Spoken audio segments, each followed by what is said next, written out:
ॐ नमः सिद्धेभ्यः।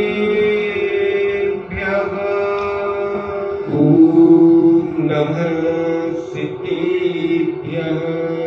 ॐ नमः सिद्धेभ्यः। ॐ नमः सिद्धेभ्यः। नमो अरिहन्ताणम्।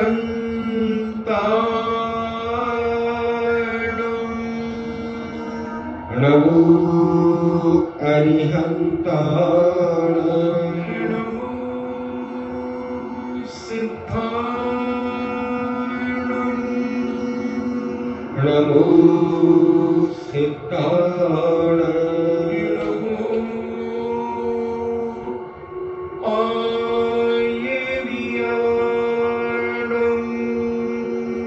नमो आयर्याणम्। नमो उमज्झायाणम्।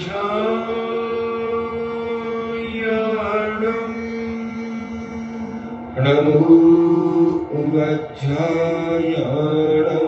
नमो लोये सव्वेसागुणम्।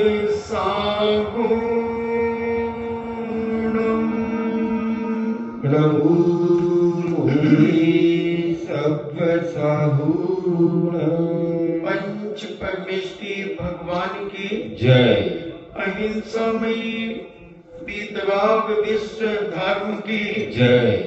देवादिदेव 1008 श्री आदिनाथ भगवान की जय।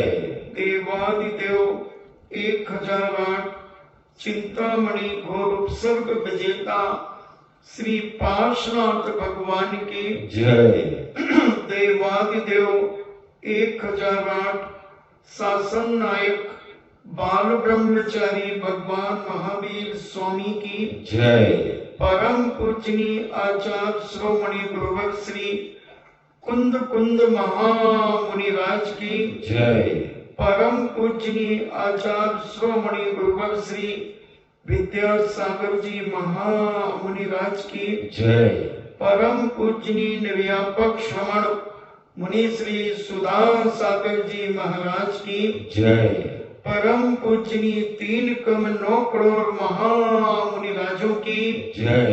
तपोदय अतिशय क्षेत्र की जय। परम पूज्य श्री लक्ष्मी गंभीर सागर जी महाराज की जय। चर्चा चल रही है 10 धर्मों की। उत्तम क्षमा मार्ग। तीसरा धर्म आर्जो धर्म कहलाता है। आर्जो का अर्थ होता है सरलता, छल कपट से रहित होकर के जीवन जीना। और जो व्यक्ति छल कपट से युक्त होता है वह कितनी भी पूजा पाठ कर ले, कितने भी बड़े बड़े दान पुण्य कर ले, ब्रह्मचारी बन जाए, ब्रह्मचारिणी बन जाए, व्रती बन जाए, 12 व्रतों का पालन करना शुरू कर दे, क्षुल्लक बन जाए, क्षुल्लिका बन जाए, एलक बन जाए, आरिका बन जाए, मुनि रूप धारण कर ले, उपाध्याय का पद प्राप्त कर ले, आचार्य परमेष्ठी का पद प्राप्त कर ले, अगर उसके अंदर मायाचार है तो वह नियम से त्रियन चोनी में जन्म लेता है। ऐसा पूज्य उमा स्वामी महाराज ने अपने ग्रंथराज तत्वाशुद्ध ग्रंथराज के अंदर कहा तो जैन दर्शन का बहुत बड़ा ग्रंथ माना जाता है। विश्व में प्रथम बार संस्कृत का ग्रंथ तत्वार्थ सूत्र लिखा गया, जिसे अनेक अनेक आचार्यों ने अपनी लेखनी से उसकी टीका उपटीका लिखी। हमें अपने आप को टटोलना कि हम कहीं इस मायाचारी से ग्रसित तो नहीं। मन में कुछ चलता है, वचन में कुछ चलता है, और काय से कुछ क्रिया होती, इसे मायाचारी कहते हैं। कुछ सोचते हैं, कुछ बोलते हैं और कुछ करते हैं, इसे मायाचारी कहते हैं। और मायाचारी करने वाला आदमी अलग पहचान में आ जाता है, अलग दिख जाता है। उसे ज्यादा खोजने की जरूरत नहीं पड़ती, उसके हाव भाव से पहचान में आ जाता है कि ये व्यक्ति धर्म में भी मायाचारी कर जाता है, धर्म के साथ मायाचारी कर जाता है, धर्मात्माओं के साथ मायाचारी कर जाता है। मगर सच्चा धर्मात्मा उससे कुछ नहीं बोलता, कुछ नहीं बोलता, क्योंकि वो जानता है कि ऐसे मिथ्या दृष्टि जीवों से अगर कुछ कहा जाएगा तो ये उसका उल्टा अर्थ लेकर के एक विवाद खड़ा कर सकता है, एक समस्या खड़ी कर सकता है। तो सच्चा त्यागी व्यक्ति, सच्चा सावक, सच्चा धर्मात्मा, सच्चा सम्यक दृष्टि उनसे कभी बहस नहीं करता, कोशिश करता है कि उनसे जितना दूर रहा जाए वही अच्छा है। क्योंकि नीति है कि सांप को कितना भी दूध पिला लो, मगर जब उगलेगा तो जहर ही उगलेगा। ऐसे ही इन मायाचारी व्यक्ति लोगों को कितना भी तुम अच्छी बातें करो, कितना भी समीचीन धर्म इन्हें समझाने का प्रयास करो, मगर उन्हें उल्टा ही लगे, उन्हें शंका ही उत्पन्न होगी। शंकालु व्यक्ति जहर के समान होता है, कब किसको काट दे, कब किसके जीवन का विनाश कर दे, कुछ नहीं कहा जा सकता। हाँ, या तो फिर तुम भी उसी जैसे हो जाओ, फिर वो नहीं जीत पाएगा। अगर तुम भी मायाचार से भर जाओ, फिर तो आजा बेटा, तूने भी अपनी मां का दूध पिया है तो मैंने भी पिया है, फिर तो उसे पछाड़ दिया जाएगा, उसका विनाश हो जाएगा। मगर सज्जन व्यक्ति सोचता है कि जब ये अपने पापों से ही मर रहा है, अपने कामों से ही मर रहा है, तो फिर अपन क्यों उस गंदगी में अपने हाथ गंदे करो, उस गंदगी में अपना मुंह गंदा करो, उस गंदगी में अपना मन गंदा करो। जब ये खुद ही मर रहा है, खुद ही पापाचार कर रहा है, खुद ही मायाचारी कर रहा है, तो मरने दो ना, इसको छेड़ो ही मत। अच्छा बताओ, कौन व्यक्ति ऐसा दुनिया में है कि जो अपने दुश्मन को बचाना चाहता है? मैं आपसे पूछना चाहता हूं, अगर तुम्हारा दुश्मन कहीं पिट रहा है और तुम बलशाली हो तो मुझे बचा सकते हो, फिर भी तुम बचाने जाओगे? बताओ, मरने दो ना बस। ऐसे ही सज्जन व्यक्ति सोचता है कि अपन उस कीचड़ में क्यों जाओ। धर्मात्मा व्यक्ति यही सोचता है कि वो तो अपने पाप से मरेगा और वो पाप छोड़ेगा नहीं। हाँ, अगर पाप छोड़ने की, मायाचारी छोड़ने की अगर कोई उम्मीद हो तो भी वो अपने प्रभाव से उसे बचा सकता है। मगर जब कोई उम्मीद ही नहीं है दूर दूर तक, क्योंकि कई बार उसे समझा दिया होगा, फिर सज्जन आदमी सबसे अच्छा रास्ता खोजता है कि इससे दूर हो जाओ। कहते ना, न देखे न भौंके, न उसके बारे में सोचो और न उसके बारे में बोलो, उसका कर्म उसे ही ले डूबेगा। कब तक आदमी बचेगा? कब तक बचेगा? मायाचारी करने वाला अहंकारी व्यक्ति, क्रोधी व्यक्ति कब तक बचेगा? अभी 5-6 दिन से अपन क्रोध और मान के ऊपर से अपन ने चर्चा सुनी। आज अपन मायाचारी की चर्चा सुन रहे हैं कि मायाचार करने वाला आदमी कोई क्यों, स्वधर्म इंद्र भी क्यों ना हो, वह भी दुर्गति में अपने जीवन का विनाश कर सकता है। चक्रवर्ती जैसा व्यक्ति अपने जीवन का सत्यानाश कर सकता है।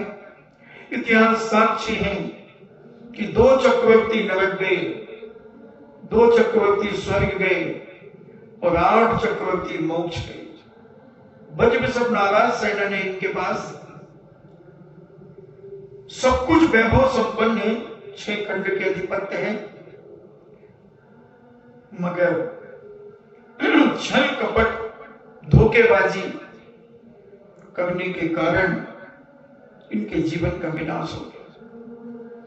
बंधु, ये धर्म वो थर्मामीटर है, दुनिया के सारे थर्मामीटर फेल हो सकते हैं, मगर ये धर्म का थर्मामीटर ऐसा है, कितना भी तुम छुप करके पाप करो, कितने तुम सामने वाले को बेवकूफ बना करके छल कपट करो, मगर कर्म कहता है बेटा तुम जिस स्कूल में पढ़े हो वहां के प्रिंसिपल हम थे। तुम अगर पात चलोगे, तुम डाल चलोगे तो हम पात चलेंगे। कर्म से आज तक कोई जीत नहीं पाया, कितना बड़ा भी शक्तिशाली योद्धा क्यों ना हो, कितना भी बलशाली क्यों ना हो, कितना भी पुण्यशाली क्यों ना हो, मगर वह दुर्गति का पात्र हो गया। लोगों की दृष्टि में बहुत अच्छा है, सारे लोग कहते हैं बहुत अच्छा व्यक्ति है। अबे जब बड़े बड़े साधु संत नहीं बचते इस मायाचार से, तो तुम और हम किस खेत की मूली हैं? अपन तो बहुत बहुत मामूली, बहुत बहुत मामूली। इसलिए हमारे संत महंतों ने कहा कि अपने जीवन को अगर सुरक्षित करना है और अपनी गति की प्रगति करना है, दुर्गति से बचना है, तो ये मायाचार और छल कपट अपने अंदर से निकालने का प्रयास करो, निकालने का प्रयास करो। जितनी जल्दी निकल जाए उतना पुण्य का संचय शुरू हो जाएगा। हम तो कहां तक मायाचारी कर जाते हैं, भगवान के साथ मायाचारी कर जाते हैं। कुछ दिन पहले बताया था कि एक व्यक्ति ने भगवान से बहुत मन्नतें की, बहुत मन्नतें की, बहुत अनुष्ठान किए उसकी पत्नी ने, और कहा कि हे भगवान मेरा कोई कुल दीपक उत्पन्न हो जाए, इतना सारा वैभव क्या होगा, कौन संभालेगा, कौन संभालेगा। पुण्य का योग आया और उनके एक बेटा हो गया, और उसके पति ने उस समय संकल्प लिया था कि हे भगवान अगर मेरी संतान हो गई, कुल दीपक हो गया, तो मैं सोने की टोपी चढ़ाऊंगा, सोने की टोपी मंदिर में चढ़ाऊंगा। योग संयोग मिला, पुण्य का संयोग बढ़ा, साकावेदी कर्म का क्षयोक्षम हुआ,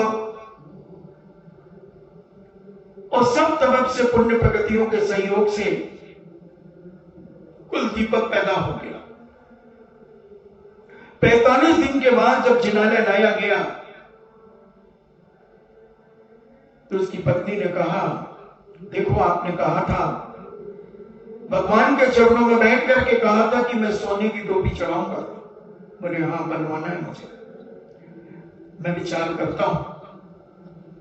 और उसने उस बेटे का नाम सोना रख दिया और एक कपड़े की टोपी बनाकर उसके सिर पे रखी और मंदिर में लाया। बोले लो भगवान सोने की टोपी। विचार करना कि आदमी कितना छली हो सकता है। और ऐसा छली आदमी की आत्मा में ऐसे छाले पड़ते हैं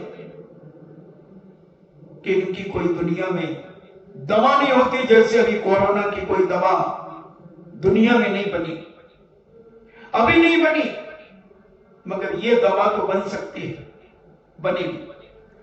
क्योंकि सारा भारत अपनी भावनाएं संप्रेषित कर रहा है। विदेश के लोग भी अपनी अपनी शक्ति के अनुसार अपने अपने इष्ट से मन्नतें मांग रहे हैं। देर हो सकती है मगर अंधेर नहीं है। मगर ऐसी भी मायाचारी करने वाले, इन्हें कहते हैं आस्तीन के सांप, कि आस्तीन में छुपा हुआ सांप ये कब काट दे कुछ नहीं कहा जा सकता, कुछ नहीं कहा जा सकता। तो ऐसे पापी धर्म क्षेत्र में भी मायाचारी कर जाते हैं। जब मैंने ये घटना पढ़ी थी, बहुत पहले पढ़ी थी, 25 साल पहले लगभग, तब मैंने विचार किया कि भगवान के साथ भी धोखा, जहां धोख लगाई जाती है वहां धोखा दे दिया जाता है, उस आदमी की क्या गति होगी, क्या दुर्गति होगी। बंधुओं, मेरी जिह्वा उसका बखान नहीं कर सकती, बड़े बड़े आचार परमेश्वर उसका बखान नहीं कर सकते, क्योंकि वह अपने आप में भी कुछ साफ सुथरा बना है और सारी दुनिया से कह रहा, मैंने कहा था सोने की टोपी चढ़ाऊंगा, मैं चढ़ा करके आ गया। मगर उसके अंदर जो बैठा हुआ छल कपट था, कर्म बंध तो उससे होता है। तुम्हारे अंदर की भावनाओं से, अंतरंग परिणामों से पाप पुण्य का खेल है बंधुओं। तुम्हारे स्वभाव में क्या है, अंतरंग में क्या चल रहा है।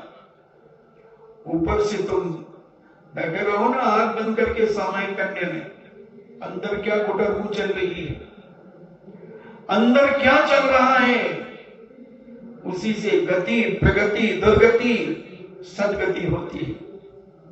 बन जाओ ना बहुत बड़े साधु, खूब जनता को उल्लू बना दो, इधर उधर की बातें सुना करके खूब प्रभावित कर लो, मगर तुम्हारे अंदर का भाव क्या है तुम तो ये जानो बस।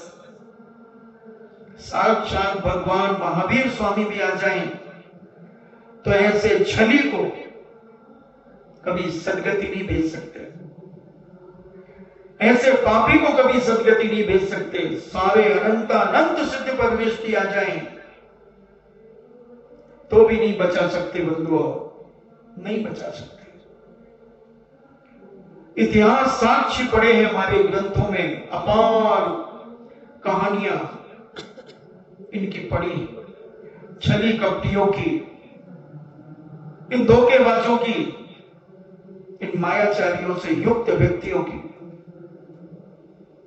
तो हम अपने जीवन में विचार करें कि कहीं छल कपट की चपेट में हम तो नहीं आ रहे हैं, हम तो अंदर से कहीं मायाचारी करके धर्म तो नहीं कर रहे हैं, धर्म के नाम पर हम दिखावा तो नहीं कर रहे हैं, हम क्षुल्लक बनने के बाद कहीं छल कपट तो नहीं कर रहे हैं, हम ब्रह्मचारी बनने के बाद कहीं धोखेबाजी मायाचारी से युक्त अपनी जिंदगी तो नहीं जी रहे हैं, हम आर्यिका बनने के बाद कहीं मायाचारी तो नहीं कर रहे हैं, हम मुनि बनने के बाद कहीं किसी को धोखा तो नहीं दे रहे हैं, छल तो नहीं कर रहे हैं, कहीं आग तो नहीं लगा रहे हैं, कहीं फूट डालने की बात तो नहीं कर रहे हैं।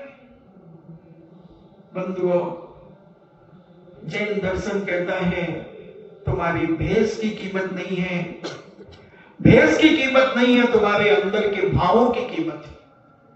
अंदर के परिणाम क्या कह रहे हैं, क्या कर रहे हो अंदर से। अभी पुण्य के उदय में तो हर आदमी इतराता है, पुण्य के उदय में हर आदमी इतराता है। जब पुण्य रहता है आदमी का तब वो निडर हो जाता है, निडर हो जाता है, अत्याचार करने में कभी पीछे नहीं हटता, क्योंकि पुण्य का उदय है। कौन क्या कर लेगा पुण्य के उदय में, किसी का मर्डर भी कर दूंगा तो एक अटैची थाने भिजवा दूंगा, मेरी रिपोर्ट भी नहीं लिखी जाएगी। अभी कई जो जैनी मरे, क्यों मरे? ये पुण्य के उदय में इतराए, धन के प्रभाव से इतराए और घूमने चले गए। कौन क्या कर लेगा मेरा, मैं तो जवान हूं, मेरा क्या करेगा कोई। और अब मर गया, जब पता चला कि अब क्या हो रहा है घर में, क्योंकि पुण्य अनंत पदवी दिला देता है और यही पुण्य नरक में भी भेज देता है, नरकों में भी भेज देता है ये पुण्य। और यही पुण्य अनंत पद को दिला करके तीर्थंकर पद दिला देता है। क्योंकि मायाचारी करने वाला आदमी अपनी जिंदगी में स्वयं डूबता है और दूसरों को भी डुबाने का प्रयास करता है। क्योंकि वो सोचता है कि मैं गाय भैंस कुत्ता बिल्ली बनूंगा तो मैं अकेला क्या करूंगा, इसलिए 4-5 साथियों को भी ले चलो। उन्हें भी मायाचारी कराता है, उनके साथ भी छल कपट करता है और उन्हें भी अपने साथ में दुर्गति ले जाता है। बहुत सारे लोग हैं, कई बार हम प्रवचनों में देखते हैं कि वो जा रहा होगा तो दूसरे से कहना चल रही क्या, कहा प्रवचन में नहीं है, बाहर। स्वयं जाएगा और दूसरों को ले जाएगा, स्वयं ज्ञानावरणी कर्म का बंद करेगा और दूसरे का भी बंद कराएगा। कई लोगों की आदत होती है, कोई व्यक्ति बड़ी श्रद्धा से प्रवचन सुनता है मगर वो अपनी बात उसके कान में खुसुक खुसुक करेगा, इधर उधर देखेगा।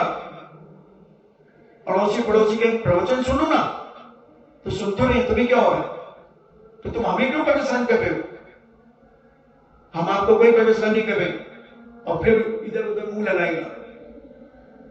ऐसे व्यक्ति दुर्गति के पात्र होते हैं। ये कहलाते भैंसा के समान श्रोता, जो कल कहा था ना पूज्य मुनिश्री ने कि भैंसा के समान, जैसे भैंसा पानी पीने जाता है तालाब में तो वो पीता नहीं, किनारे से पानी पीता, गाय तो किनारे पी लेती, मगर वो भैंसा उस पानी में घुस करके पूरे पानी को मचाएगा और फिर मचा करके पिएगा। तो ऐसे कुछ लोग होते हैं जो धर्म के क्षेत्र में मचाते हैं। कोई व्यक्ति को शांति से अगर कोई रह रहा है तो उसको शांति से नहीं रहने देंगे, स्वयं भी शांति से नहीं रहेगा और उसे भी शांति से नहीं रहने देगा, कुछ न कुछ उसके साथ वो छेड़खानी करेगा। तो हमारे जैनाचार्य कहते हैं चिंता मत करो, अभी उसके पुण्य का होता है, अभी तुम उसको बोलोगे तो वो लड़ने तैयार हो जाएगा। इसकी फाइल तो हमें सल्टा दो, हम बताएंगे इसकी जिंदगी का आनंद क्या होता है।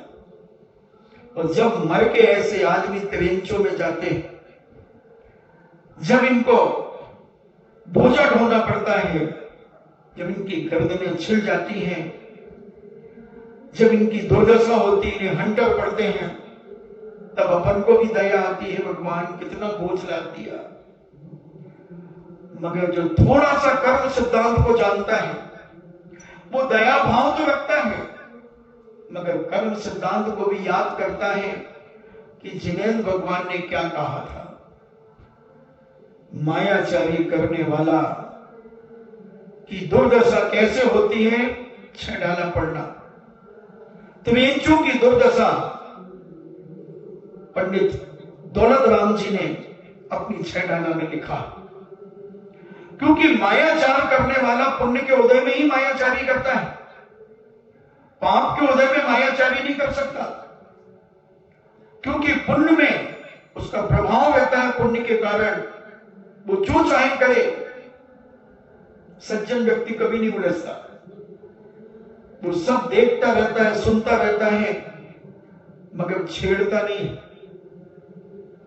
क्योंकि अज्ञानी व्यक्तियों के साथ छेड़ना अपना सिर फोड़वाना और अपनी इज्जत में बट्टा लगाना, उनकी तो इज्जत ही नहीं है, इसलिए वो अत्याचार करता है।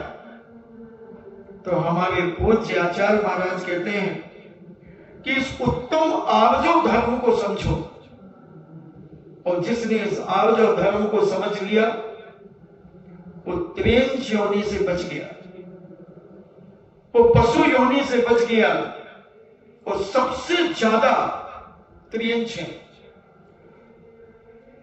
मनुष्यों से ज्यादा नारकी है, नारकियों से ज्यादा सिद्ध भगवान है, और सिद्ध भगवान से देवता ज्यादा है, और देवताओं से ज्यादा त्रियंच है, क्योंकि मायाचारी करने वालों की संख्या ज्यादा है। तो ऐसी मायाचारी से हम अपने जीवन में बचें और अपने सच्चे साथी साधर्मियों को भी बचाने का प्रयास करें, क्योंकि वो अगर तुम्हें मायाचारी में घसीटता है और तुम उसके साथ मायाचारी में जाते हो तो तुम भी दुर्गति के पात्र हो जाओगे। इसलिए हमारे संत महंत भगवत कहते हैं कि अपने मन वचन काय इनकी सरलता रखो। मन में भी सरलता, वचन में भी सरलता और शरीर में भी सरलता, तीनों में मन वचन काय में सरल योग, इन तीनों को योग कहा जाता है। तो सरलता या कुटिलता का अभाव अपने जीवन में रखो, कुटिलता इससे बचो, और कुटिल व्यक्तियों के साथ मत रहो, नहीं तो तुम भी कुटिलता सीख जाओगे, छल कपट करना सीख जाओगे। और अगर ये कुटिलता का अभाव तुम्हारे अंदर जागृत हो गया तो जैनाचार्य कहते हैं, पद्मनंदी पंचविंशतिकार पद्मनंदी महाराज कहते हैं कि उस व्यक्ति की आत्मा में उत्तम आर्जव धर्म प्रकट हो गया, जो मन से भी छल नहीं करता, वचन से भी छल कपट नहीं करता, और अपने काय से भी छल कपट नहीं करता। ऐसा व्यक्ति इस आर्जव धर्म को अपनी आत्मा में प्राप्त कर लेता है। और ऐसे जो विचार जिसके अंदर में स्थित होते हैं हृदय में, वही व्यक्ति वही वचन कहता है जो उसके अंदर होते हैं। और इतने हित में प्रिय वचन बोलता है कि जो उसके अंदर होता है वही बाहर होता है। ऐसा व्यक्ति आर्जव धर्म को धारण करने वाला होता है। और जो व्यक्ति मन में तो कुछ सोचता है, इसलिए पूज्य जिनसेन स्वामी ने आदि पुराण के अंदर मायाचार की जननी कहा नारी को। मैंने जब पढ़ा तो मैंने सोचा कि मायाचार की जननी यानी मायाचार को जन्म देने वाली नारी, तो क्या पुरुषों को मायाचारी नहीं होती? केवल हमारी माताओं बहनों को मायाचारी होती है? मैंने कहा कैसे लिखा, मगर जिनसेन स्वामी ने लिखा है, शास्त्र में लिखा है, तो गलत तो हो नहीं सकता। फिर जब थोड़ा आगे पढ़ा, एक उदाहरण मैंने उसमें पढ़ा, सुना दो, अगर आपकी इच्छा हो तो सुना दो। सुना तो महाराज हम तो सुन नहीं बैठे, अब क्या करें, और तो कोई काम है नहीं। तो उन्होंने लिखा कि जय कुमार जो भरत चक्रवर्ती का सेनापति था, मेघेश्वर भी उसे उपाधि, मेघेश्वर की उपाधि से विभूषित किया गया था। तो जय कुमार सेनापति अपने इष्ट मित्रों के साथ वन कीड़ा के लिए जा रहा था, जिसे आपकी भाषा में कहा जाए पिकनिक जाना, घूमने जाना। तो वो देखता है अपने हाथी के ऊपर बैठे बैठे कि एक नाग और नागिन दोनों मैथुन कर रहे हैं, इन्हें अपने संसार की क्रिया कर रहे हैं। और उस मैथुन करते करते नाग मरण को प्राप्त हो गया और वह नाग कुमार जाति का देव स्वर्ग में बन गया। अब ये जो नागिन थी, उस नाग के मरने के बाद थोड़ी सी दुखी हुई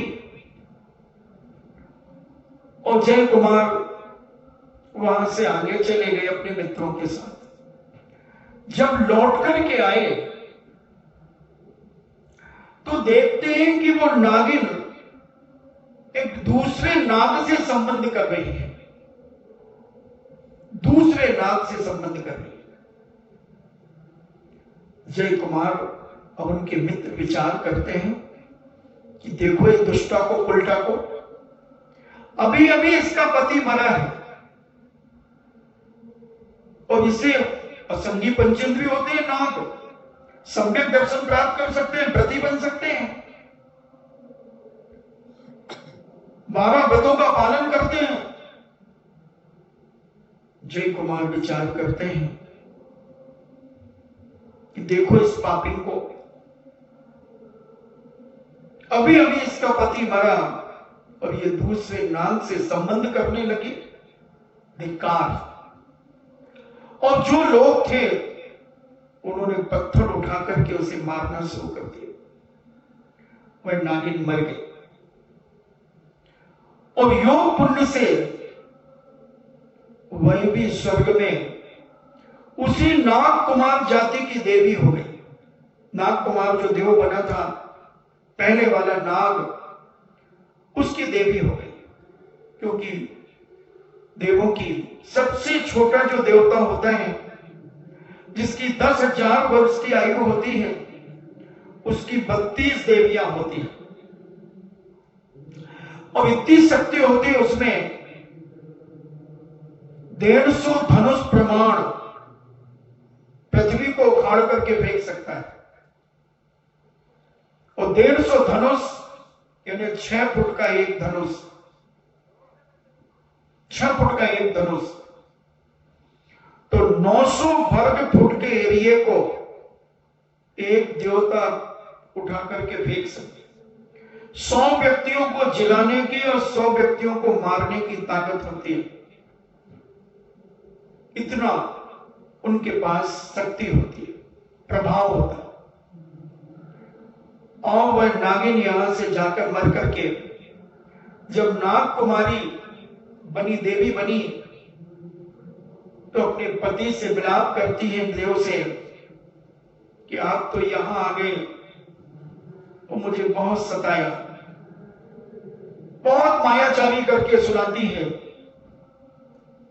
कि मैं तो शांति से बैठी थी और जय कुमार ने मुझे पत्थरों से मारा और मैं मर करके अच्छा हुआ कि मैं आपके पास आपकी पत्नी बन गई, देवी बन गई। नाग कुमार कहता, अच्छा उसकी इतनी हिम्मत, चलो मैं देखता हूं। और वह वहां से निकलकर जय कुमार के राजमहल में जाता है। जय कुमार अपनी पत्नी सुलोचना को उस नागिन की सारी घटना सुना रहा था कि देखो त्रिवेंचों में भी कितनी मायाचारी होती है। हम तो सोचते थे कि स्त्रियां ही मायाचारी की जननी होती हैं, मगर ये त्रिवेंचनी भी इतनी मायाचारी से भरी है। सुलोचना कहती है, प्राणनाथ ऐसा क्या हो गया? बोले सुन, और देवता नीचे आ गया उनके राजमहल में और देवता भी सुनने लगा। जय कुमार कहते हैं कि एक नाग और नागिन संबंध कर रहे थे, संबंध करते करते, मैथुन क्रिया करते करते उसका पति नाग मरण को प्राप्त हो गया। नाग मरण को प्राप्त हो गया और जब मैं वन कीड़ा से लौटा तो वह नागिन दूसरे नाग से संबंध कर रही थी, दूसरे नाग से संबंध कर रही थी। सुलोचना कहती है यही तो स्त्रियों की मायाचारी है। और जब नाग कुमार ने यह घटना सुनी, जो जय कुमार को मिटाने के लिए गया था, मगर जब ये सत्य नंगा सत्य सुना तो वह चरणों में नतमस्तक हो गया कि ऐसी मायाचारी की, इतनी मायाचारी, और मुझसे इतना झूठ बोला। तब वह देव नाग कुमार जय कुमार से प्रभावित होकर अपार धन दौलत उनके चरणों में बिछा देता है। तो जिनसेन स्वामी ने वहां कहा कि स्त्री जाति मायाचार की जननी होती, और आप खुद अनुभव कर लो। तुम्हारे मन में टीस लग रही होगी कि महाराज जी क्या पुरुष नहीं करते, तो पुरुष भी करते। अभी बताता हूं, पुरुषों का भी, पुरुष भी मायाचारी करते हैं, मगर इनमें ज्यादा दम नहीं है मायाचारी करने की। 2 दिन 4 दिन 8 दिन 15 दिन बहुत खींच तान कर लो तो महीने 2 महीने। और तुम में तो इतनी ताकत है नारियों में, ये चाहें कि ये चीज नहीं बताना तो मर जाएंगे, मगर नहीं बताएंगे, छुपा नहीं। और तुम में तो वो कला है नारियों में कि अपने पति से सब उगलवा लो। 8 दिन नहीं बताएंगे, 10 दिन नहीं बताएंगे, 15 दिन नहीं बताएंगे, 1 महीने नहीं बताएंगे। और क्या षड्यंत्र रचोगी तुम, क्या मायाचारी फैलाओगे। पहले तो हमारे ऊपर तो कोई विश्वास ही नहीं करता, जैसे हम पराए हो, हमारी इस घर में इज्जत ही नहीं है। वो बताओ भाई, अपना पति आपस से छुपाता है बात, तुम्हें कौन बताएगा। बहुओं पे क्या विश्वास करें, बहुएं तो पराए घर की ही भाई। अब ऐसी रोते रोते सीधी मंदिर चली गई। अब उसका थोबड़ा जब उसकी सहेलियों ने देखा तो भाई आज का भाई दुखी, 1 महीने से पूछ रही हूं उनसे, बताते ही नहीं है मुझे तो ऐसा समझते जैसे मैं घर का कचरा हूं, 2 पैसे की इज्जत नहीं है मेरी, कोई नहीं सुनता। अब बताओ, पति के अलावा कोई नारी का होता है? नहीं भाई, वही सब कुछ अपना दो। अब पावर पाखंड करी, भाभी मायाचार की बाप थी भाई, पति के अलावा पति सब कुछ परमेश्वर है भाई, पति तो कोई न सुने। किसी का ही बात हो गई भाई, ना पता भाई, 1 महीना हो गया, गुमसुम रहते हैं, कुछ बताते ही नहीं है। और कुछ बोलो तो कुछ कहते नहीं, न ढंग से रोटी खा रहे, ना कुछ कर रहे, ना कुछ कर रहे। अरे राम राम राम राम, 1 महीने से हो गया। तो भाई देखो, ऐसी गर्मी पड़ रही, प्रेम से पूछ लो। अच्छा, सब प्रकार से पूछ लिया। अब बस, अब मंदिर से आई और बैठ करके और उसने ये पाखंड किया रोने का। और पति दुकान से आया, रो क्यों रही है? मैं तो मर जाऊंगा इस घर में, मेरा मन नहीं लगता, मरनी ठीक है, मेरी जिंदगी तो अब बस खत्म हो गई, मैं तो लाश हूं, जिंदा लाश। अरे ऐसा क्या हो गया जो ऐसी बातें कर रही हो? दिमाग है तुम्हारे पास? संधि काल में ऐसी बातें करती हो? हमारे पास तो भूसा भरा हमारे दिमाग में, मानते तो पुरुषों ही को होता है। बात क्या है? तो बात क्या है तुम्हें बताओ ना, बात क्या है? अरे तुम भी वो सड़ी सी बात को लेकर के इतना वो कर रही हो। तू सड़ी सी तो कह दो ना, सड़ी सी बात। अब उसने उगलवा दी, क्या पासा फेंका, छछूंदरपना किया और ऐसा पासा फेंका कि बेचारे भोले पुरुष ने 1 महीने के अंदर सब उगल दिए। और विश्वास नहीं तो प्रैक्टिकल कर लो, मधु नहीं आया है तो प्रैक्टिकल कर लो तुम अपने जीवन में। अगर नारी जो चाहेगी वही बताएगी और जो नहीं चाहेगी तुम 10 सिर के भी हो जाना तो नहीं बताएगी। ये कला है उसके पास। इसलिए जिनसेन स्वामी ने कहा कि ये मायाचार की जननी होती है, मायाचार को पैदा करने वाली होती है। छुपा ले तो छुपा ले, नहीं बताए तो नहीं बताए, बरसों निकल जाए, बरसों निकल जाए। इसी कारण से ये स्त्री पर्याय न मिलती है। और जो जान जानकर के मायाचारी करता है तो इन्हें क्या मिलेगा?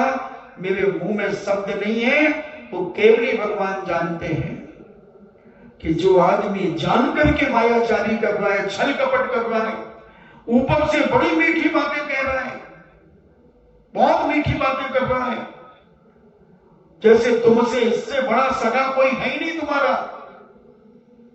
और जब पता चलता है कि इससे बड़ा छली और धोखेबाज कोई नहीं था, साधुओं के साथ छल कर जाए, भगवान के साथ छल कर जाए,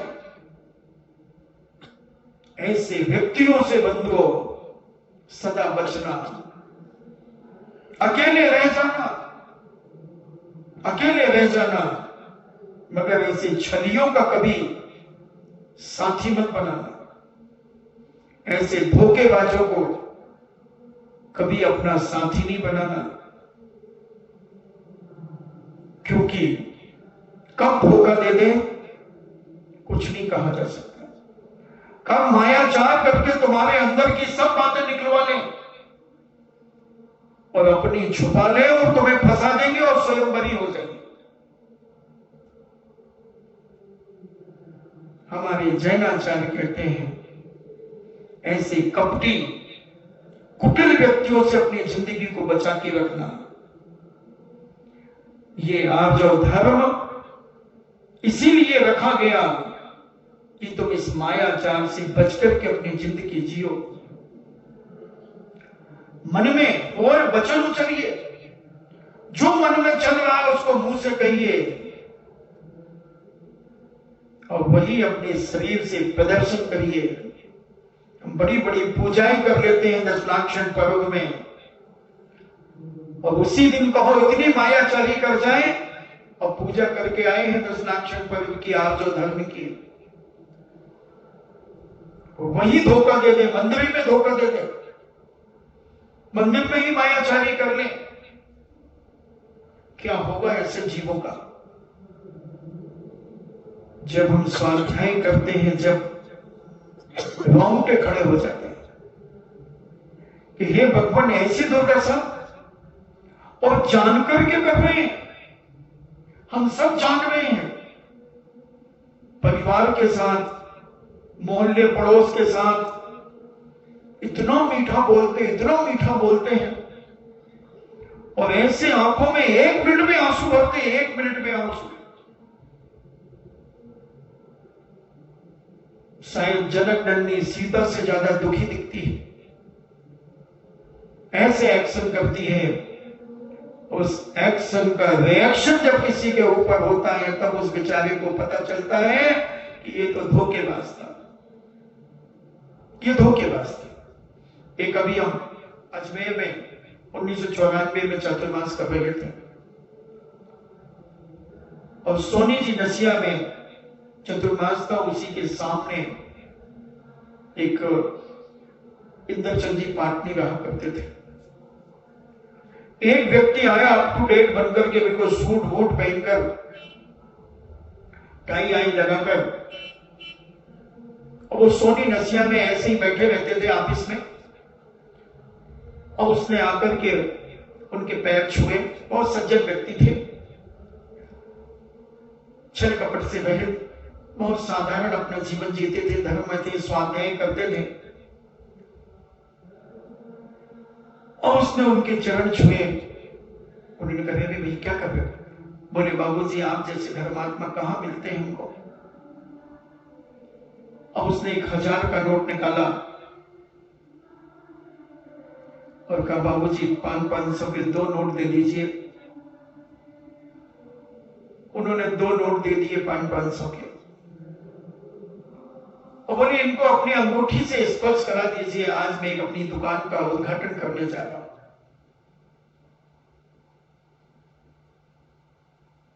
बहुत महान, आप मेरी दुकान पर तो चलेंगे नहीं बाबूजी, अगर आपके चरण पड़ जाते तो मेरा सोने में सुहागा हो जाता।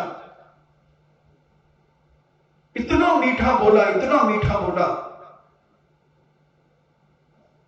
और व्यक्ति बहुत सरल थे, क्योंकि सरल व्यक्ति अपने जैसे सामने वाले को ही सरल समझता है। और उन्होंने अपनी अंगूठी से स्पर्श कर दिए। बोले, नहीं बाबूजी ऐसे नहीं, उतार के कर दीजिए आप अच्छे से। और 2-3 अंगूठी पहने थे, वो उन्होंने उतार करके वो 500 के नोटों में स्पर्श की, पता नहीं क्या किया। और वो अंगूठी उसने कहां सल्टा ली कुछ पता नहीं चला। और बाबूजी ने सोचा कि मैंने अंगूठी ड्रास में डाल दी। और वो ड्रास का ताला लगाकर बैठ गए कि अभी पहन लूंगा। बोले, बाबूजी अम्मा जी से और चरण स्पर्श कर लो अम्मा जी के। बस एक रोड थी सामने, मकान था, रंग महल के नाम से जाना जाता था, अक्सर सोनी के परिवार का।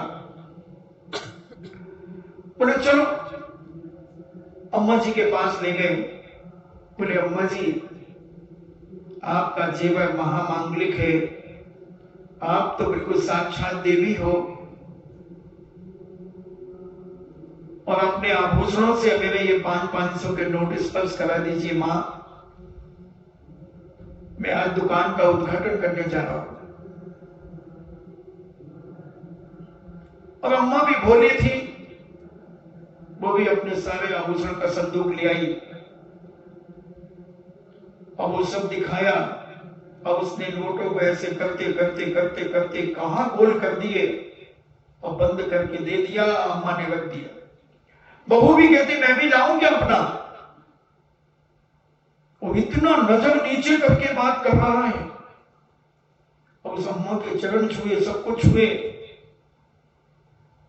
और 1 मिनट में नीचे मोटरसाइकिल खड़ी थी, आदमी सवार था, स्टार्ट थी, और वो बाबूजी उसको नीचे छोड़ने आए और वहीं बैठा। बोले, बाबूजी चले, पुनः पैर छुए और बैठा मोटरसाइकिल में, फर हो गया। और वो अंदर गए, सामने नसिया थी, ऑफिस में गए, ड्रास खोला, अंगूठी पहनने के लिए ड्रास खोला, अंगूठी नहीं, अंगूठी नहीं, घबरा गए, अंगूठी कहां गई? पूरे ड्रास खोल के देखे, वो डिब्बे वाले फोन चलते थे ना, फोन लगाया घर पे, अरे तुम्हारा सोना होना? बोले, है ना, घबरा क्यों रहे हो? बोले, देखो तो, देखो तो बेचारी अम्मा ने देखा तो वो तो खाली डब्बा था। फोन किया पुलिस को, चारों तरफ नाकेबंदी करा दी, मगर वो पकड़ में नहीं आया। ऐसे 3-4 दिन ऐसे केस हुए। एक पंजाबी महिला का हुआ। तो मायाचार करने वालों की कमी नहीं है बंधुओं। हमें अपने आप को टटोलना है कि कहीं हम इस मायाचार में, हम तो नहीं है इन्वॉल्व,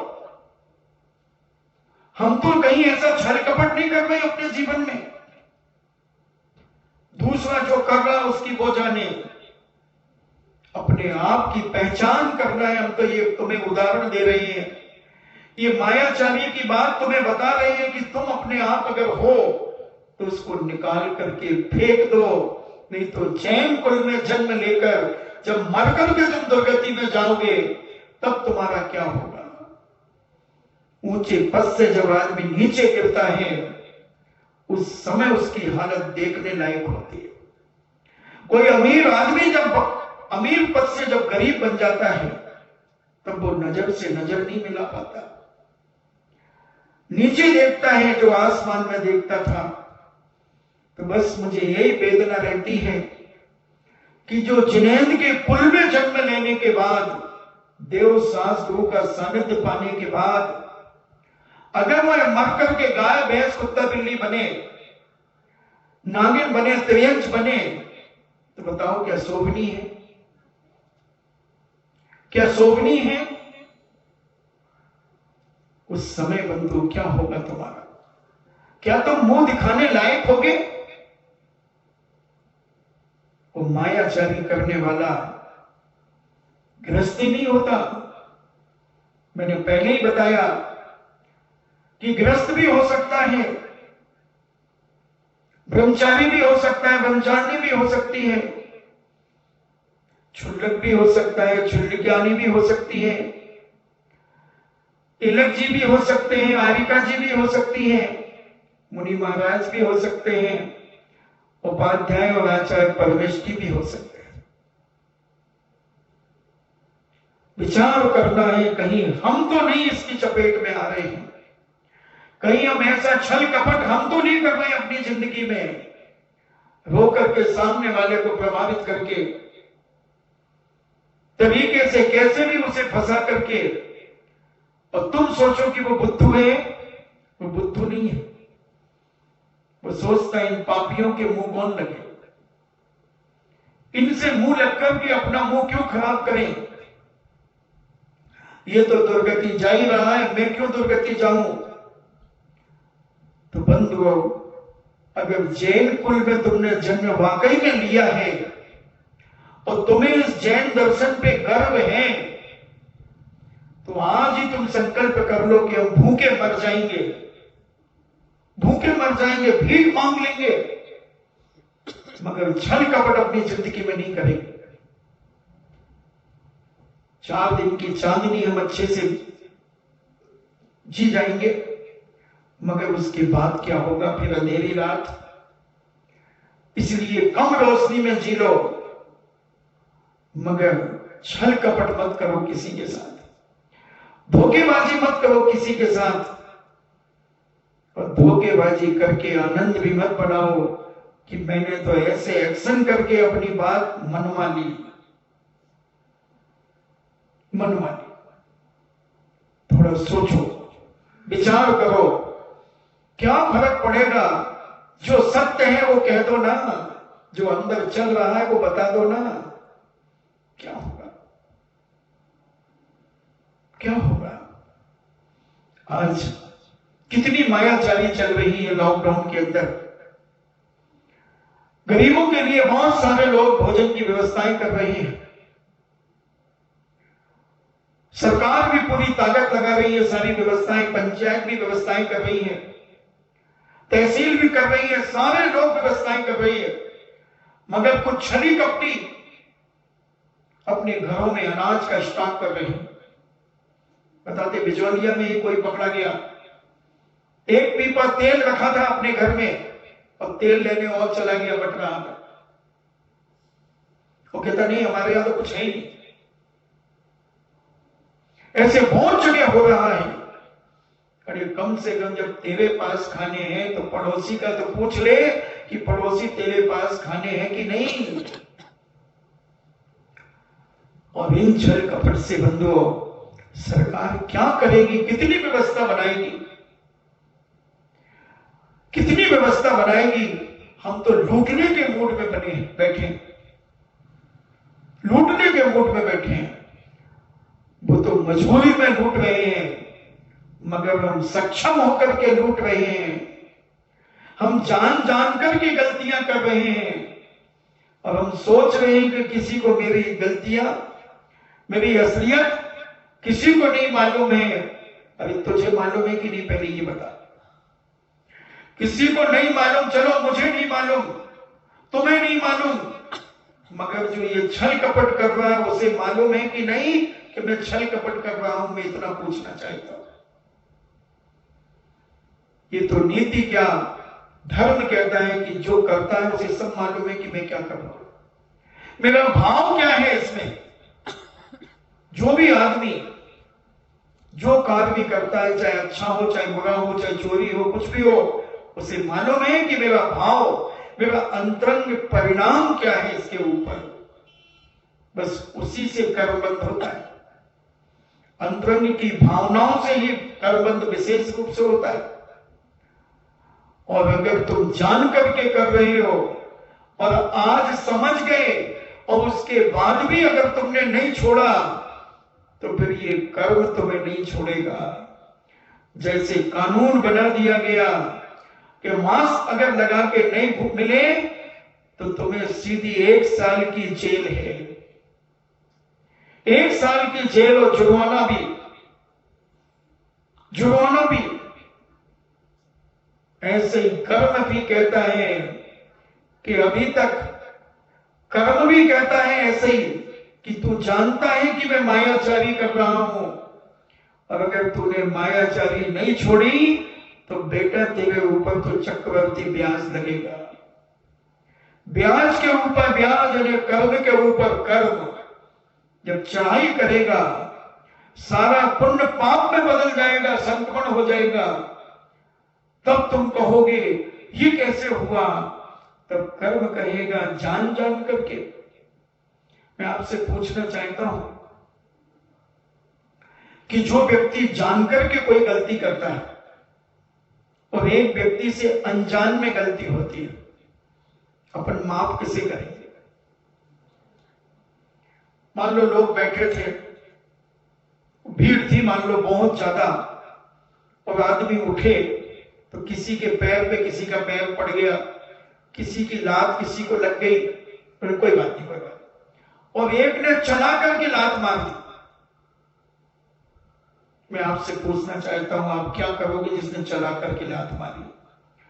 महाराज इसकी टांग तोड़ दूंगी, बुलाऊंगे पप्पू के पापा को, वो कहेंगे दुष्ट ने मुझे लात मारी है। बस अब इसको मायाचारी में लगा लो कि एक तुम्हें मालूम ही नहीं था और अनजान में तुमसे कोई मायाचारी हो गई। कोई बात नहीं, वो माफ हो जाएगी, मगर तुम चला करके कर रहे हो मायाचारी। तुम जान रहे हो कि ये मायाचारी है, इस आदमी को धोखा हो रहा, धोखा दे रहा हूं मैं, और उसके बाद भी करे जा रहे हो, तो कर्म कहता है अभी पकड़ा नहीं जाएगा मायाचारी, इसका पुण्य है, अभी इसका पुण्य चल रहा है, ये मायाचारी भी करेगा। जैसे रावण ने मायाचारी की जनक नंदी सीता के साथ, क्योंकि जनक नंदी सीता मां साधुओं को देख करके उन्हें दान देने का भाव आता था। वैष्णव दर्शन के अनुसार जनक नंदी सीता मां को लक्ष्मण रेखा खींच करके और वहां विराजित करके, जैन दर्शन के अनुसार लक्ष्मण जी तो युद्ध करने के लिए गए थे और रामचंद्र जी भी चलने को कहा, तो उन्होंने कहा नहीं, जब मुझे आपकी जरूरत पड़ेगी तो मैं सेनात करूंगा, तो आप समझ लेना कि मेरी जरूरत है, तो आप उस समय आ जाना। और रावण वहां से निकलता है और जनक नंदी सीता मां का रूप देख करके वह मोहित हो जाता है और ध्यान आता है कि अरे ये वही सीता है जिसके पति ने और देवर ने मेरी बहन सूप लगा के नाक और कान काटे थे। अब देखता हूं, उसने विचार किया और उसने अपनी कर्ण 50वीं विद्या को स्मरण किया कि तू बता राम यहां से कैसे हटेंगे, राम यहां से कैसे हटेंगे। तो उसने कहा कि लक्ष्मण कहकर के गए हैं सेनात करूंगा, रावण ने एक जगह छुप करके सहनाद किया तो रामचंद्र जी समझ गए कि लक्ष्मण को मेरी आवश्यकता है। तो जनक नंदिना को जैन दर्शन के अनुसार फूलों में छुपा गए, फूलों में छुपा करके रामचंद्र जी गए। वैष्णव दर्शन में हिरण की बात आती है कि हिरण के पीछे गए और जब लक्ष्मण ने देखा कि भैया तुम कैसे आ गए, मैंने तो आपको बुलाया नहीं। तो रामचंद्र जी ने कहा कि लक्ष्मण तुमने सहनाद किया था? बोले नहीं भैया मैंने नहीं किया। अरे भाभी मां का क्या हो रहा होगा? बोले मैं उनको छुपा करके आया हूं। मगर रावण ने साधु का भेष बनाया और जनक नंदी सीता जहां फूलों में छुपी थी वहां पर उसने भिक्षा का पात्र आगे बढ़ाया। जनक नंदी सीता मां आए हुए साधु को खाली हाथ जाने नहीं देना चाहती थी। जो कुछ भी उनके पास था उन्होंने रावण को दिया, यानी साधु को दिया। उन्होंने तो साधु को दिया, मगर क्या मालूम उन्हें कि ये साधु के भेष में डाकू है, ये छल कपट से भरा हुआ है। और उस साधु के भेष में उसने जनक नंदिनी सीता मां का अपहरण कर लिया, अपहरण कर लिया। ऐसे साधुओं से भी बचो बंधुओं। बहुत सारे साधु आज भारत में घूम रहे हैं। सरकारी आंकड़े पर 75 लाख साधु हैं इस भारत भूमि पर। 75 लाख साधु हैं, हर मजहब के, हर दर्शनकार के। जितने भी भारत में दर्शन हैं उन सभी दर्शनकारों के साधु संत साधवियां बैरागण जितने भी साधु भेष में हैं ये 75 लाख है बंधु। अब इसमें हमें पहचान करना है कि छल कपट से रहित कौन साधु है, मायाचारी से रहित कौन है, जिसके मन में जो है वो वचन से निकलता है और जो वचन से निकलता है वो क्रियान्वित होता है। इसकी पहचान तुम स्वयं करो। साधु की पहचान भी तुम करो और अपनी पहचान भी तुम करो। कहीं हम तो मायाचारी से नहीं भरे हैं, हम तो किसी को धोखा नहीं दे रहे हैं। रो करके धो करके दीनता दिखा करके, इसकी पहचान तुम्हें स्वयं करना होगी। स्वयं के द्वारा स्वयं की पहचान करना बहुत सरल होता है, बहुत सरल होता है। हर आदमी अपने बारे में जानता है कि अभी तक मैंने अपनी जिंदगी में जो कुछ भी किया है वो कितना सत्य था, वो कितना माया से भरा हुआ था। कितने स्वांग मैंने मायाचारी से किए हैं और लोगों को अपने बस में किया है। रो करके धो करके एक्शन करके, परिवार में भी हो सकता है, मोहल्ले पड़ोस में भी हो सकता है, सब जगह मायाचारी से हमने कितने लोगों को लूटा है, ये किसी को कहने की जरूरत नहीं है। आज सोने के पहले 5 मिनट में अपनी जिंदगी की एक वीडियो देख लेना। 5 मिनट लगेंगे अपनी जिंदगी की वीडियो देखने में, क्योंकि तुम्हें सब याद है कि तुमने किस किस को धोखा दिया है, किस किस के साथ छल किया है। तुम भी देखना, हम भी देखेंगे, साधु संत भी देखें, हर व्यक्ति देखे अपने अंदर की वीडियो कि मैंने 5 मिनट में वीडियो देख जाओगे, पूरी जिंदगी की वीडियो दिख जाएगी कि तुमने किस किस के साथ मायाचारी किया, किस किस को धोखा दिया है। बंधुओं, अगर याद आ जाए, महाराज याद तो वैसे ही मुंह में रखिए, आंखों के सामने अभी नाच रहा है कि मैंने किस किस को धोखा दिया। सब दिख रहा है मुझे, मैंने कितनी मायाचारी करके अपनी जिंदगी को जिया है, कितनी मायाचारी से मैंने अपने परिवार में अपनी जिंदगी को जिया है, हर व्यक्ति को मालूम। कोई दूध का धुला नहीं, सबका इतिहास काला है बंधुओं, सबका इतिहास काला है। बस अब तुम्हें जानकारी हो गई कि ये पाप है, मायाचारी करना पाप है, छल कपट करना, कुटिलता रखना, ये सब पाप है। तो अब तुम निकाल दो तो आगे सब माफ हो जाएगा, आगे सब माफ हो जाएगा। नहीं तो ये कर्म ऐसा उदय में आएगा कि तुम तड़पते रहोगे और तुम्हारे कोई आंसू पहुंचने वाला भी नहीं मिलेगा बंधु, नहीं मिलेगा।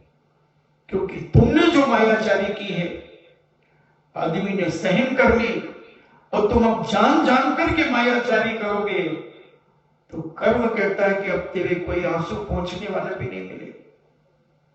इसलिए मायाचार से बच करके अपने जीवन को परिवर्तित करो और सरलता लाओ। सांप इतना कुटिल होकर के भी जब अपने बिल में जाता है तो सीधा होकर के जाता है, लहरिया नहीं मारता। रास्ते में चलता है तो यूं लहरिया मार के चलता, कुटिलता से चलता है। मगर तुम तो अपने देव सासू के पास जाकर भी कुटिल बने रहते हो, कुड़वी मार करके बैठे रहते हो। अंदर से पाप चलता रहता है, तुम्हारी आंखों से पाप, तुम्हारे मन से पाप, तुम्हारे कानों से पाप, तुम्हारे शरीर से पाप, हर जगह से मायाचारी झलकती है बंधु, हर तरफ से मायाचारी झलकती है। तुम्हारे मुख से मायाचारी, हर तरफ से मायाचारी। कब मिटाओगे इस मायाचारी को? जब ये तुम्हें ही मिटा देगी तब, जब तुम्हें ही सत्यानाश कर देगी तब। इसलिए उसके पहले अपने आप को संभाल लो, तुम्हें मिटाने के पहले अपने आप को सुरक्षित कर लो, अपने आप को बचा लो। और जो व्यक्ति अपने आप को बचा लेता है, अपनी गलती का एहसास कर लेता है, मायाचारी को याद करके उसे छोड़ने का प्रयास करता है, वह व्यक्ति इस पाप से बच जाता है और आर्जव धर्म उसकी आत्मा में प्रवेश करने लगता है, सरलता उसके अंदर प्रवेश करने लगती है।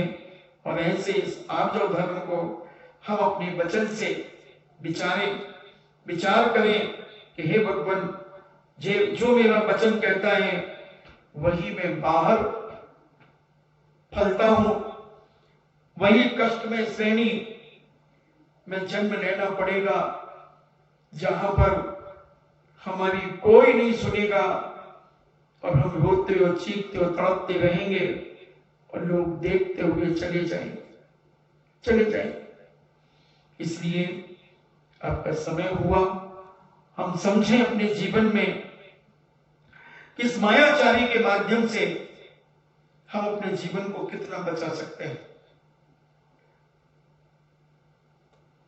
डोरी के दो छोर पकड़कर खींचने से वह सरल हो जाती है, उसी तरह मन में से कपट दूर करने पर मन भी सरल हो जाता है। अर्थात मन की सरलता का नाम ही आर्जव धर्म में। ऐसा भगवती आराधना में विजया टीका में शिवाचार्य महाराज लगभग 1800-1900 साल पहले यह बात कर रहे हैं कि हम अपने जीवन को किस तरीके से सरल बनाएं, इसका विचार करो और इस सरलता को अपने रग रग में स्थापित करो। फिर देखो तुम्हारी इज्जत, फिर देखो तुम्हारा बहुमान, तुम्हारा आदर, कदम कदम पर लोग तुम्हारा आदर करेंगे, सम्मान करेंगे। और अभी तो कदम कदम पे क्या, सुई की नोक की जगह में भी तुम्हारा अपमान हो रहा है, तुम्हारी बेइज्जती हो रही है, तुम्हारा यश खत्म हो रहा है, तुम्हारी ख्याति खत्म हो रही है और लोग तुमसे मिलना भी नहीं चाहते। अपने आप को पहचानते जाओ, क्योंकि मैं केवल यहां के लिए नहीं दे रहा हूं प्रवचन। ये शुभम भैया ये पता नहीं कहां कहां पहुंचाते हैं, बंबई, दिल्ली, कहां कहां के लोग सुनते हैं।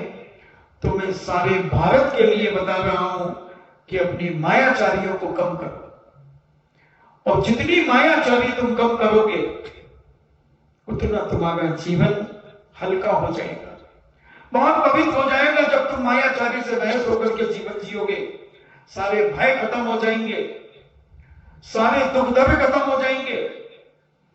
अभी मेडिकल साइंस ने एक शोध किया है बहुत बड़ा, मैंने पहले पढ़ा था कि जिस आदमी के शरीर में तकलीफ होती है वो नियम से दूसरों से ईर्ष्या करता है। उसकी बॉडी के हार्मोन्स इस प्रकार से बदलते हैं क्योंकि उसके अंदर जब किसी के प्रति कुंठितता, ईर्ष्या, जलन होती है, मायाचारी करता है, तो उसके शरीर में अनेक अनेक प्रकार की वेदनाएं शुरू हो जाती हैं। डॉक्टर की पकड़ में नहीं आती, डॉक्टर की पकड़ में नहीं आती। सब इलाज करा लो बड़ी बड़ी मशीनों में जाकर के, मगर वो पकड़ में नहीं आता, और वो अपने परिणामों को जब निर्मल करता है वो बीमारी ऐसे रफू चक्कर हो जाती है कि उसे भी आश्चर्य होता है। मैंने डॉक्टरों से पूछा कि डॉक्टर साहब ऐसे बहुत सारे लोग आते हैं कि हमने सारी वो ईसीजी वगैरह सारी जो भी होती है वो सब चेक करा लिया, कोई तकलीफ नहीं है, मगर शांति नहीं है मन में। कभी इधर दुखता है, कहीं वहां दिखता है, कहीं ये होता है, कहीं वो होता है। तो उन्होंने कहा कि महाराज इसका एक ही कारण है कि वो व्यक्ति अंदर से छली है, ईर्ष्या करता है, दूसरों के प्रति घृणा भाव रखता है। तो मैंने कहा नहीं भाई, जिनको ये तकलीफ है वो मेरे पास खूब आते हैं, वो बहुत अच्छा बोलते हैं, वो तो इतना मीठा बोलते हैं कि मैं भी नहीं बोलता इतना मीठा, तो बहुत मीठा बोलते हैं वो तो। बोले यही तो है आपके ग्रंथों में, इसे क्या कहते हैं, मायाचारी तो कहते हैं। तो मैंने कहा हाँ, ऐसे मीठे बोलने वाले को मायाचारी तो कहते हैं। तो बोले बस इनके अंदर कूट कूट करके छल कपट धोखेबाजी भरी है, और ये ऊपर से बड़े धर्मात्मा बनते हैं। तो मैंने कहा अच्छा। फिर मैंने उस पर विचार किया, तो मैं कुछ लोगों को बहुत अच्छे से जानता था, तो मैंने उसकी हरकतों को जब 15-20 दिन तक देखा तो मैंने कहा अरे वाह, मेडिकल साइंस भी पकड़ने लगे इस मायाचारी को। और मैंने जब जिनवानी को टटोला तो जब पता चला कि मायाचार करने वाला क्या क्या कर सकता है, क्या क्या कर सकता है, किस किस को धोखा दे सकता है, ये तो साक्षात भगवान को भी धोखा दे सकता है, ये साक्षात गुरु को धोखा दे सकता है, ये जिनवानी को धोखा दे सकता है, ये तो साधु संतों को भी धोखा दे सकता है। इसलिए इसकी ये वेदना, ये तकलीफ ठीक नहीं होगी, कोई इलाज नहीं इसका। उसके पास स्वयं इलाज है, स्वयं इलाज है उसके पास कि वो अपने परिणामों को बदल दे, अपने अंदर बैठी हुई कसायों को, मायाचारी को निकाल करके सरल हो जाए, पवित्र हो जाए, अपनी बहू को बेटी के समान मानने लगे, मोहल्ले पड़ोस को अपना साधर्मी मानने लगे, हर तरफ से सरलता आ जाए, जिसे जैसी चीज है वैसा कहना शुरू कर दे, जो जैसा मन में उत्पन्न हुआ है वैसा कहना शुरू कर दे। बस तेरे जीवन में इस पाप से, इस वेदना से राहत मिलना शुरू हो जाएगी, राहत मिलना शुरू हो जाएगी। कितनी भी दवाइयां खा लो, कितने भी इलाज करा लो, मगर वो तकलीफ आपकी ठीक नहीं होगी।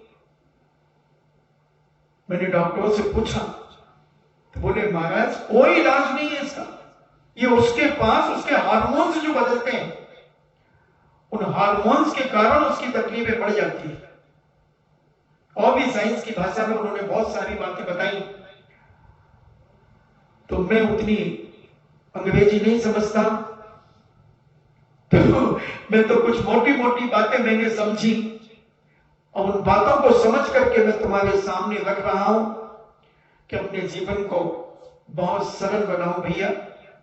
छोटी सी जिंदगी है, बहुत छोटी सी जिंदगी, जैसे ये गुड़िया छोटी सी, अब ये तो खूब बढ़ेगी, मगर अपनी जिंदगी छोटी सी बची है, बहुत गई रही, थोड़ी थोड़ी भी अब जाए।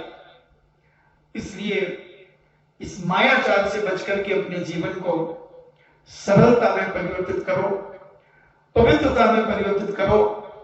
ऐसी भावनाएं प्रत्येक व्यक्ति अपने जीवन में उठते बैठते चलते फिरते हर क्षण अपने आप को टटोलने का प्रयास करे, अपने आप को जानने का प्रयास करे, समझने का प्रयास करे कि हे भगवान, मैं कहां मायाचारी कर गया, मैं कहां धोखा दे गया, कहां मेरे मन में छल कपट आ गया। उसी समय चटाक से एक चांटा अपने गाल में मारना कि तू मायाचारी कर गया, धोखेबाज। ये तो एक चांटे में तुझे याद दिला दिया, जब दुर्गति में जाएगा तो कितने घंटे पड़ेंगे और क्या तेरी दुर्दशा होगी। इसलिए जब तुम मायाचारी करो उसी समय चटाक से देना, 5 उंगलियां गाल में उछलना चाहिए। सुधर जाओगे, सुधर जाओगे। बस इस मायाचारी से बचो। इसी मंगल भावना के साथ जिनवाणी स्तुति। वीर हिमाचल तेने किसी गुरु गौतम के मुख कुंड ढरी है,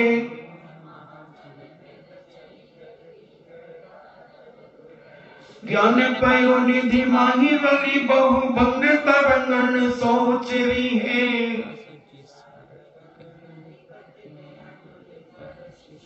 या जग मंदिर में अनिवार्य अज्ञानी अंधेरे छयो अति भारी, ध्वनि दीप सिका सम जो नहीं होत प्रकाश निहारी।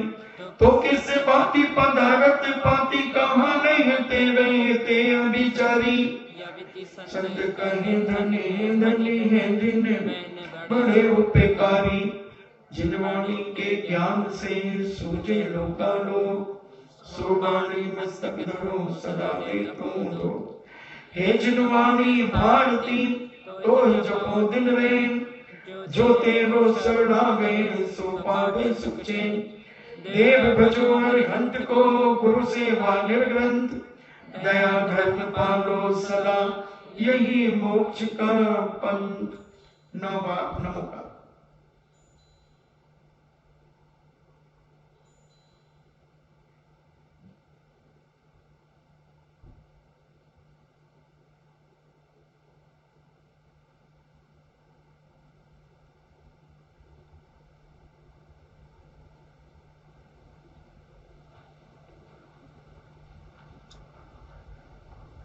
गरिमा बाई का कल जन्मदिन सुनाए। जन्मदिन तुम्हारा मिलेंगे लड्डू सबको, भैया से लड्डू खिलाएंगे गरिमा को।